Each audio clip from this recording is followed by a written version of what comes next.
Hello friends, मैं मोहित जैन आपका स्वागत करता हूं हमारे YouTube चैनल पिक के टॉपिक जीएसयू में। अभी तक अपन ने 3-4 चैप्टर देख लिए थे। कल अपन ने लास्ट वीडियो में देखा था कि comparative size, common size and trend analysis. अब आपका नेक्स्ट टॉपिक है NPO, accounting for NPO. What is the full form of NPO? Not for profit organisation. मतलब क्या मतलब होता है इसका? सबसे पहले वो समझते हैं कि एनपीओ का मतलब होता है कि ऐसी संस्थाएं, ऐसे ऑर्गेनाइजेशन जिनका मोटो प्रॉफिट मेकिंग नहीं है। उनका मोटो क्या है? Social welfare. फॉर एग्जांपल, कोई भी चैरिटेबल ट्रस्ट है, कोई भी सोशल ट्रस्ट है जो किसी भी पर्टिकुलर काम के लिए, किसी भी पर्टिकुलर सेवा के उद्देश्य से, किसी भी पर्टिकुलर क्या बोल सकते हैं अपन, वेलफेयर के पर्पस से वो आते हैं और बाजार में, इन द सेंस मार्केट में, इन द सेंस अपनी सोसाइटी में कुछ सर्विसेज प्रोवाइड करते हैं एट फ्री ऑफ कॉस्ट और एट नॉमिनल चार्जेस। हम उसे क्या बोलते हैं? एनपीओ। मतलब उनका मोटो प्रॉफिट मेकिंग नहीं है, उनका मोटो क्या है? सिर्फ और सिर्फ सोशल वेलफेयर। तो डेफिनेशन देखते हैं कि एस्टैब्लिश्ड फॉर ए चैरिटेबल और सोशल पर्पस।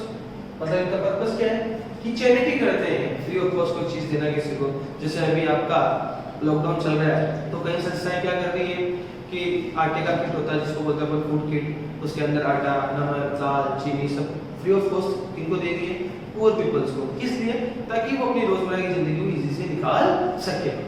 और social purpose in the sense सामाजिक कार्य, कि कोई भी अपन, जैसे अपन बोल सकते हैं ब्लड डोनेशन कैंप है, ये जो अपने आई कैंप है, ये सब क्यों लगाया जाता है? अर्निंग मोटो थोड़ी होता है, सोशल मोटो होता है कि सोशल वेलफेयर करना। अपने अपने ऊपर डिपेंड करता है, अपने अपने मोटो पे डिपेंड करता है। लेकिन ये जब ऑर्गेनाइज होते हैं, जब भी ये फॉर्म होते हैं, इनका मोटो प्रॉफिट मेकिंग नहीं होता है, इनका मोटो क्या होता है? Social welfare. Not with a view to earn profit. इनका पर्पस पैसा कमाना नहीं है। मैंने आपको बताया इनका पर्पस क्या है? सोशल वेलफेयर करना। ये हो सकता है कि मतलब ये चार्ज कर सकते हैं किसी से, लेकिन चार्ज में प्रॉफिट मोटो नहीं होगा, केवल कॉस्ट मोटो होगा। कॉस्ट मोटो का मतलब क्या होगा कि जैसे सपोज ये एक मार्कर है, इस मार्कर को मैं 10 रुपये में लेके आया, बाजार में 20 रुपये में बिकता है, लेकिन मैंने 10 रुपये को 10 में बेच दिया, या 1 रुपया और ऊपर खर्चा आता है, मैंने 11 में बेच दिया। अब यहाँ पे मैं क्या कह सकता हूँ कि यहाँ मोटो प्रॉफिट नहीं है। अब कोई बोलते सर आप बेच रहे हो, हाँ बेच रहे हैं, लेकिन अगर सर्विसेज को कॉस्ट पे भी दे रहे हैं तो उनका पर्पस क्या है? Social welfare. Services rendered to their members और सोसाइटी।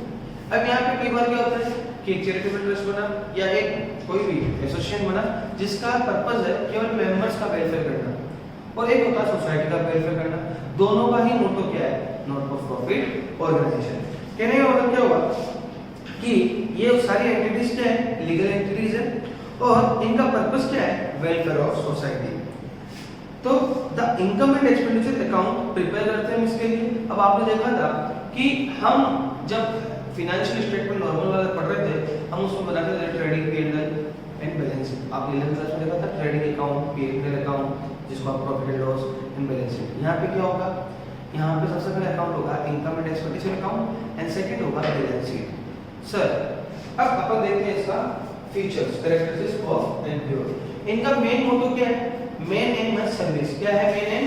सर्विस। कि ये इनका जो फॉर्मेशन का पर्पस है वो ये है social welfare. Then second form के अंदर क्या है कि ये क्या करते हैं? ये सब्सक्राइब कराते हैं लोगों से, जैसे इनके जो मेंबर्स बनते हैं उनसे फीस लेते हैं और उसके बाद सोशल वेलफेयर स्टार्ट करते हैं। जैसे कोई भी क्लब ले लेते हैं अपन, एक्सपाइजेड क्लब है, उसमें अपन अगर 50 मेंबर अपन लेना चाहते हैं तो हर मेंबर से सपोज 1000 रुपये अपन ले लिए तो 50,000 रुपये अपने पास क्या आ गया? सब्सक्रिप्शन। ये सब्सक्रिप्शन किस काम में आता है? टू प्रोवाइड और to welfare. Then separate entity. What is the meaning of separate entity? कि एनपीओ जो है इनको हम सेपरेट मानते हैं। किससे? इसके मेंबर से। कि एनपीओ खुद एक अलग है, मींस ऑर्गेनाइजेशन खुद एक अलग है और उसके मेंबर्स अलग है। Then fourth, managed by elected member. इसे मैनेज कौन करता है? अब क्या होता है एनपीओ के अंदर मेंबर्स आते हैं, वो मेंबर्स में से कोई प्रेसिडेंट बनता है, कोई कैशियर बनता है। वो लोग क्या करते हैं? वो पूरे एज ए टीम का काम करते हैं। कुछ लोगों को पोस्ट मिलती है, कुछ लोग टीम मेंबर्स लेते हैं, वो सारे मिलकर क्या करते हैं? Public welfare. Then last, major source of income. इनके पास पैसा कहां से आता है? इनके पास पैसा सबसे पहला जो चांस है वो क्या है? सब्सक्रिप्शन। क्या है? सब्सक्रिप्शन की मेंबर अपने मेंबर से फीस देते हैं। देन सेकंड क्या है? डोनेशन। क्या होता है डोनेशन? कि सपोज अभी मुझे सपोज आटा पीट बांटना है, मैं खुद एक इंस्टीट्यूशन हूं, मुझे आटा पीट बांटना है टू गिवर और टू नीडी पीपल्स। अब मैं क्या करूंगा? हो सकता है मेरे पास मेरे ट्रस्ट में इतना पैसा नहीं हो, तो मैंने किसी एक पर्टिकुलर डोनर को पकड़ा। सपोज डोनर है ए, उस डोनर को मैंने बोला कि मुझे 1000 पीट बांटने, उसने 1000 पीट के मुझे पैसे दे दिए, तो मेरे पास डोनेशन आ गया। पर्पस क्या है? स्पेसिफिक कि आपको किट बंटवाने, तो मैं किट बंटवा रहा हूं। पैसा कहां से आया? उस ए से। कहां से आया? उस ए से। और हमें बांटना किसको है? पब्लिक को।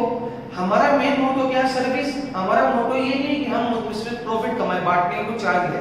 हमारा पर्पस है प्रॉफिट मेकिंग नहीं। कौन सा मेकिंग? केवल और केवल पब्लिक वेलफेयर। तो मैंने उससे पैसा लिया, किट बनाया और किट को नीडी पीपल तक पहुंचाया। देन उसके बाद financial assistance from government in the form of grant in aid. कई बार क्या होता है? गवर्नमेंट भी अपने को कुछ पैसा देती है टू पब्लिक वेलफेयर, कि आप ये पैसा काम में लो और पब्लिक का वेलफेयर करो।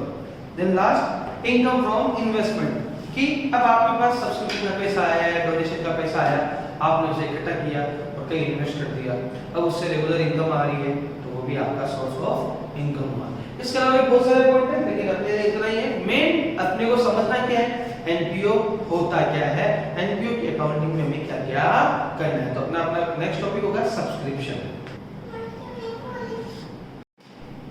सब्सक्रिप्शन के अंदर क्या होता है? सबसे पहले हमको समझना है सब्सक्रिप्शन होता क्या है। कि सब्सक्रिप्शन वो अमाउंट है जो किसने पे किया? मेंबर्स ने। कौन? किसके मेंबर्स ने? ऑब्वियसली एनपीओ के मेंबर्स ने। कौन से बेसिस पे? पीरियडिकल बेसिस पे। अब पीरियड क्या हो सकता है? पर मंथ हो सकता है, पर क्वार्टर हो सकता है, पर हाफ ईयरली हो सकता है और पर ईयर हो सकता है। उसका पर्पस क्या है? कि वो मेंबर है, वो जुड़े रहे। तो मेंबर अगर जुड़ना चाहते हैं, वो जुड़ा रहना चाहते हैं, तो उनको मेंबरशिप फीस देनी पड़ेगी। कहने का मतलब क्या हुआ? कि अगर मैंने कोई एसोसिएशन ज्वाइन किया है, तो मुझे उसकी फीस देनी पड़ेगी। अगर मैं उसकी फीस नहीं देता, तो मेरी मेंबरशिप कैंसिल हो जाएगी। कहने का मतलब to be a continued member we have to pay the subscription amount. तो इसका नेचर क्या है? रिकरिंग नेचर है। ये रेगुलरली पे करना पड़ता है, चाहे मंथली हो, चाहे ईयरली हो, चाहे क्वार्टरली हो, कैसे भी हो, हमें रेगुलरली पे करना पड़ता है। ये एनपीओ का मेन सोर्स है रेवेन्यू का। ये एनपीओ का मेन सोर्स है रेवेन्यू का, और हम इसे इनकम एंड एक्सपेंडिचर में क्रेडिट साइड शो करते हैं। कौन सी साइड शो करते हैं? Credit side. कौन सी क्रेडिट साइड? Income side. अब इनकम साइड शो करने का पर्पस है क्योंकि इनकम है, और इनकम आपने याद है जब आपने प्रॉफिट एंड लॉस अकाउंट बनाया था, तब भी आपने सेल्स को किधर दिखाया था? CR side. ऑब्वियसली यहां पे इधर दिखाएंगे सीआर साइड। कौन सी साइड? सीआर साइड, क्योंकि आपकी इनकम है। आई बात समझ में? अब अपन फॉर्मूला लेते हैं कंप्यूटेशन ऑफ सब्सक्रिप्शन। इसका फॉर्मूला क्या है? कि हमें अमाउंट मिला कितना है रिसीव ड्यूरिंग द ईयर, कि इस साल हमें कितना अमाउंट मिला है। Then subscription outstanding at the end. अब आपके जो सब्सक्रिप्शन है वो कितना ड्यू है at the end of the day, मतलब जो ईयर खत्म हो रहा है उसके एंड तक कितना सब्सक्रिप्शन पेंडिंग पड़ा है। Than less subscription outstanding at the beginning, मतलब स्टार्टिंग में कितना बाकी था उसको हम लेस करते हैं। इसका लॉजिक समझेंगे। लेस को कर रहे हैं, ऐड को कर रहे हैं। Add subscription received in advance at the beginning of the year, कि हमें अगर कोई एडवांस पड़ा है at the beginning of the year, मतलब जिस साल जब अकाउंटिंग कर रहे हो उसके फर्स्ट डे, नहीं कि last day. Than less subscription received eight the end of the year, कि अगर आपको ईयर एंड में कोई एडवांस मिला है, वो पैसा जिसका रिलेशन अगले साल से है, तो क्या हो गया? Advance at the end of the year. तो हमें फाइनली मिलेगा क्या? Subscription for the year to be shown in income and expenditure account. इस फॉर्मूले से आपको मिलेगा क्या? कि हमें कितना अमाउंट शो करना है आई में इनकम एंड एक्सपेंडिचर में, वो हमें यहां से मिलेगा। ध्यान से सुन लेना, ये कैलकुलेशन करना जरूरी है। ये कैलकुलेशन अगर आप नहीं करते हो और डायरेक्टली आपको कितना अमाउंट मिला, अगर उतना डायरेक्ट ले लोगे इनकम एंड एक्सपेंडिचर में, तो आपका क्वेश्चन गलत हो जाएगा। ध्यान से समझना कि इसका लॉजिक क्या है। Subscription outstanding at the end. अब एट द बिगिनिंग और एट द एंड, अगर एट द बिगिनिंग है तो वो पुराने सालों का है और एट द एंड है तो वो इस ईयर का है। कहने का मतलब जो डिफरेंस आएगा वो किसका आएगा, इसी साल का आएगा। कहने का मतलब आउटस्टैंडिंग एट द एंड और आउटस्टैंडिंग एट द बिगिनिंग, इन दोनों का जो डिफरेंस होगा वो किस डिग्री होगा, करंट डिग्री होगा। कैसे होगा कि suppose outstanding at the and है 1000 रुपया और एट द बिगिनिंग है 500 रुपया, तो नया कितना आया आउटस्टैंडिंग, 500 तो आया नया। अरे 1000 में से 500 पुराना है तो नया आउटस्टैंडिंग आया कितना, 500। लेकिन अगर क्वेश्चन में बोला है कि पुराने में से 200 रुपया एरियर का हमें मिला है, मेरा मतलब इन 500 में से 200 रुपया एरियर का मिला है, तो इस साल का कितना हो गया आउटस्टैंडिंग, ऑब्वियसली 700। कितना हो जाएगा 700। ये जब आप क्वेश्चन करोगे अपने आप को लिखने समझ आएगी। बस आपको इतना सा ध्यान रखना है कि हम यहाँ पे एड्रेस क्यों कर रहे हैं, क्योंकि इनका डिफरेंस वो फाइंड आउट कराता है कि इस साल हमारे कितना आउटस्टैंडिंग बढ़ा है।